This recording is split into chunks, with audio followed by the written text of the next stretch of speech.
Well, we're gearing up for Halloween. If you're like me and my family, it's who are you going to be? What are you going to wear? Well, instead of that costume and that mask, you may be more concerned about actually the makeup, because there's some stuff in there and it could cause you a lot of harm. Dr. Mathew Palmer is an optometrist with the Southwestern Eye Center. You've got some important information for us as well as some suggestions. And you've got twins, I've got triplets. I mean, it's all the talk. What are you going to do? What are you going to be this Halloween? And when we start talking about the makeup, I never even considered that that could potentially be harmful, but it can be. That's right. You know, the older they get, the more makeup, the more involved they want to get, and maybe even more grotesque. But makeup is where it's at for the kids right now. You brought some items this morning. Let's kind of bring these to the forefront as to what we should be looking for when we are purchasing these things. And like so many of us, we're on a budget, so I'm like, well, cheap is good, because I'm only going to really make my face up one night and then I'm going to throw it away. But some real junk could be in that too. Yeah, these cheap makeups and the cheap material they use on their faces, around their eyes, aren't very healthy. They're not the high quality makeup that women would wear. Because of that, it has a lot of different metals and things that can cause allergic reactions and other skin problems. Mercury, aluminum, lead. I mean, when I was reading down the list of all this stuff, the zinc too, that you got to be extra careful about. And so, is there anything like label-wise? I mean, because sometimes they don't even list what's in some of this stuff. But other than that stuff that I just mentioned, are there key components that we should be looking out for? Well, you actually listed most of them off, but most of the makeup, the Halloween makeup, it's not geared towards high-quality, fantastic makeup. The best thing it would be to be able to use it sparingly and not use it too much. Go easy around the eyes, because the pores around the eyes will absorb those metals much quicker. Yeah. If I got any of these products in my eyes, what do you suggest that I do? Well, the first thing you'd want to make sure you do is you rinse it out. Just water? Water at first. Rinse it out really good with water. Make sure you don't sleep with it all night long. Wake up the next day with it on your pillowcase too. As soon as you're done, make sure you rinse it off real good, wipe it off, clean it off, and then you can use drops like artificial tears. Sustain Ultra is a great one to help lubricate and kind of help soothe the eye if it got irritated. Okay.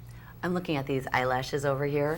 I mean, and what gal doesn't want to jazz up her costume if she's doing something fun and funky, like what I can only imagine a gal would be wearing with these. What's wrong with these eyelash extensions, though, that could be harmful? Well, if they're wearing eyelash extensions like this, they probably don't have a lot of experience with eyelash extensions. And so when they're putting them on, there's adhesives that they use. The adhesives can get in the eye, cause conjunctivitis and other problems. I've seen corneal abrasions and other things just with adding that little bit of eyelashes on your costume. So, and the flakiness too, the golds, who knows what would be landing in there. So many times I see those crazy contacts. You know, the ones where you have like the tiger eyes and, you know, or like some, like a bullseye. I mean, what do you suggest regarding those? I mean, is that a smart choice to use those? Are they protective of the eye, or are they more damaging? Well, the contacts can definitely accentuate the costume you're wearing, but make sure you get it prescribed by a doctor. They're a medical device that they put on your eye, and because they're painted, they don't allow as much oxygen to your eye and can much more easily cause infections and other problems on your eye. So if you haven't worn contacts, you can't get by with more than 4 or 5 hours with those contacts themselves. And like you said too, with the eyelashes, it's like somebody who is going to go and put those on, chances are they don't wear the fake eyelashes that often, so they're going to have a difficult time, so they're poking around the eye as it is. And the same way with those contacts too. Yeah. Chances are they're not a regular wearer of the contacts.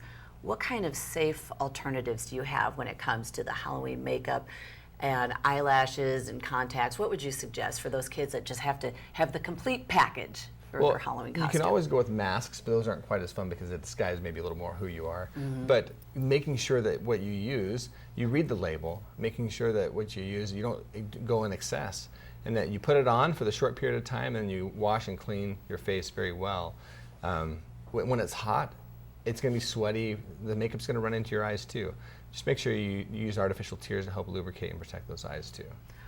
What other suggestions do you have to protect our eyes for Halloween? Because we've talked about the makeup, we've talked about the mask, but then a lot of times the kids are out and about, and sometimes there's the pranksters out there. Is there anything else that we should do to protect our eyes when we're out trick-or-treating? Some runners have this problem, but when you're walking around in the dark, there's trees that overhang the sidewalks. Oh, yeah. And they're running about just trying to get the next little bit of candy at the next store.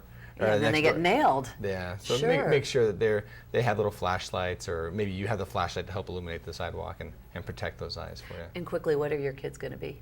Oh, we have a pirate, a little pirate princess. We have an Elsa, and we have the boys are just being, I think another one's a skeleton and a turtle, a ninja turtle, and I can't remember what the other one's Oh my God, you got a little bit of everything, don't you? Yeah, Minecraft was the other one. Oh, there you go. My two guys want to be D-backs fans with brown paper bags over their heads. I don't know. Don't steal that idea. It's a good one, though.